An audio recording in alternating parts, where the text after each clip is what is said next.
हर घर में किसी न किसी बुजुर्ग को आप देखते होंगे कि बार बार एक ही बात पूछते हैं, चीजें भूल जाते हैं या जिनका बर्ताव अचानक बदल जाता है।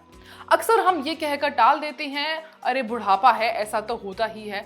लेकिन ध्यान दें, ये सिर्फ बुढ़ापा नहीं हो सकता, ये डिमेंशिया या अल्जाइमर जैसी गंभीर बीमारी की शुरुआत भी हो सकती है। पहले लोग इसे मामूली समझते थे, लेकिन अब धीरे धीरे लोग समझने लगे हैं कि ये एक बड़ी मेडिकल प्रॉब्लम है जिसे वक्त रहते पहचानना बहुत जरूरी है। आज के इस वीडियो में हम जानेंगे डिमेंशिया, अल्जाइमर और ब्रेन फॉग क्या होता है, कैसे ये अलग है और किस तरह इनका वक्त पे इलाज हो सकता है। नमस्कार, मैं हूं अंशिका मिश्रा और आप देख रहे हैं मेडिकली स्पीकिंग। डिमेंशिया कोई एक बीमारी नहीं है, बल्कि दिमाग से जुड़ी कई समस्याओं का एक नाम है। इसमें इंसान की याददाश्त, सोचने समझने की शक्ति और बोलने की ताकत धीरे धीरे कम हो जाती है। अल्जाइमर्स डिमेंशिया की सबसे आम वजह है, मतलब हर 10 में से 6 से 7 लोगों को अल्जाइमर की वजह से डिमेंशिया होता है। अल्जाइमर्स में दिमाग के सेल्स मरने लगते हैं और कुछ खास तरह के प्रोटीन दिमाग में जमा होने लगते हैं, जिससे धीरे धीरे इंसान सब कुछ भूलने लगता है। अब बात करते हैं ब्रेन फॉग की। तो ये कोई बीमारी नहीं है, लेकिन एक तरह की दिमागी थकान या कंफ्यूजन होती है, जिसे कई बार आप भूल जाते हैं कि आप कहने क्या वाले थे, कोई बात समझने में टाइम लगता है या सोचने की स्पीड बहुत धीमी हो जाती है। ये सब ब्रेन फॉग के लक्षण होते हैं।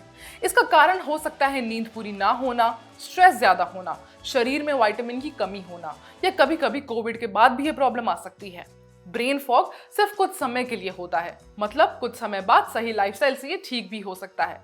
लेकिन डिमेंशिया हमेशा के लिए होता है, यानी एक बार शुरू हो जाए तो ठीक नहीं होता, बस थोड़ा कंट्रोल किया जा सकता है। इंडिया में अभी करीब 5.5 मिलियन लोग डिमेंशिया से जूझ रहे हैं और ऐसा देखा जा रहा है कि 2050 तक ये आंकड़ा 3 गुना हो जाएगा।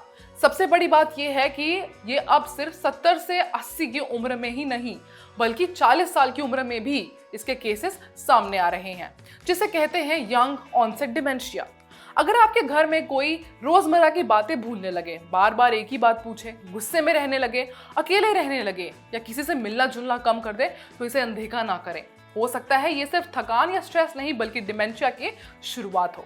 डिमेंशिया और अल्जाइमर जैसी बीमारियां उम्र के साथ बढ़ती हैं, लेकिन इनके लक्षण शुरुआत में पहचान लिए जाएं तो काफी हद तक कंट्रोल किए जा सकते हैं। बार बार भूलना, बात दोहराना, चीजें रखकर भूल जाना, बर्ताव में बदलाव या कंफ्यूजन होना इसके संकेत होते हैं। ब्रेन फॉग थोड़ी हल्की पर ध्यान देने लायक समस्या है, जिससे ध्यान लगाना और सोचने की दिक्कत होती है। बचाव के लिए दिमाग को एक्टिव रखें, अच्छी नींद लें, हेल्दी खाना खाएं, स्ट्रेस कम करें और लोगों से जुड़े रहें। रेगुलर जांच, विटामिन और ब्लड प्रेशर, शुगर कंट्रोल रखना भी बेहद जरूरी है। इसलिए जरूरी है कि वक्त रहते इसे पहचाना जाए, क्योंकि शुरुआत में इलाज शुरू किया जाए तो बीमारी की रफ्तार को धीमा किया जा सकता है और जीवन की क्वालिटी बेहतर रखी जा सकती है।